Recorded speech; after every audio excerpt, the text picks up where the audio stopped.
Budget 2024 में बिहार को कई तरह के फायदे मिल सकते हैं। ये फायदे विभिन्न क्षेत्रों में हो सकते हैं, जैसे 1.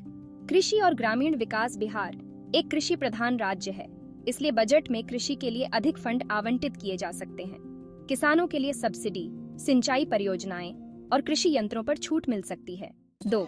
बुनियादी ढांचा विकास। सड़कों, पुलों और रेलवे नेटवर्क के विकास के लिए फंडिंग बढ़ाई जा सकती है, जिससे परिवहन और कनेक्टिविटी में सुधार होगा। 3. स्वास्थ्य और शिक्षा। स्वास्थ्य सेवाओं और शिक्षा के लिए बजट में विशेष प्रावधान किए जा सकते हैं। नए अस्पतालों और स्कूलों का निर्माण और मौजूदा संस्थानों में सुधार किया जा सकता है। रोजगार सृजन। युवाओं के लिए नए रोजगार के अवसर पैदा करने के लिए विभिन्न योजनाएं और परियोजनाएं शुरू की जा सकती हैं। उद्यमिता और स्टार्टअप्स। छोटे और मध्यम उद्यमों यानी एसएमईज और स्टार्टअप्स को प्रोत्साहित करने के लिए विशेष योजनाएं लाई जा सकती हैं। सामाजिक कल्याण योजनाएं।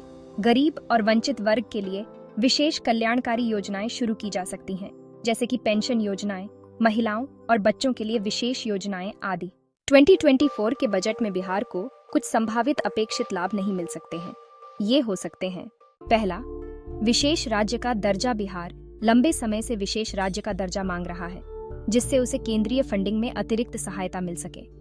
अगर यह दर्जा नहीं मिलता है तो यह एक बड़ी निराशा हो सकती है। दूसरा, पर्याप्त औद्योगिक निवेश। अगर बजट में उद्योग और निवेश को प्रोत्साहित करने के लिए पर्याप्त प्रावधान नहीं किए जाते तो यह राज्य की आर्थिक प्रगति में बाधा बन सकता है। स्वास्थ्य और शिक्षा में अपर्याप्त फंडिंग। अगर स्वास्थ्य और शिक्षा के क्षेत्रों में अपेक्षित फंडिंग नहीं मिलती तो इन क्षेत्रों में विकास की गति धीमी रह सकती है। बुनियादी ढांचे में कमी। सड़कों, रेल और अन्य बुनियादी ढांचे के विकास के लिए अपेक्षित फंडिंग न मिलने पर राज्य की कनेक्टिविटी और विकास प्रभावित हो सकते हैं। कृषि और ग्रामीण विकास में कमी। कृषि और ग्रामीण विकास के लिए पर्याप्त योजनाएं और फंडिंग न मिलने पर किसानों और ग्रामीण क्षेत्रों के विकास में रुकावट आ सकती है। रोजगार सृजन की कमी। अगर रोजगार सृजन के लिए पर्याप्त योजनाएं और प्रावधान नहीं किए जाते तो राज्य के युवाओं के लिए रोजगार के अवसरों की कमी हो सकती है।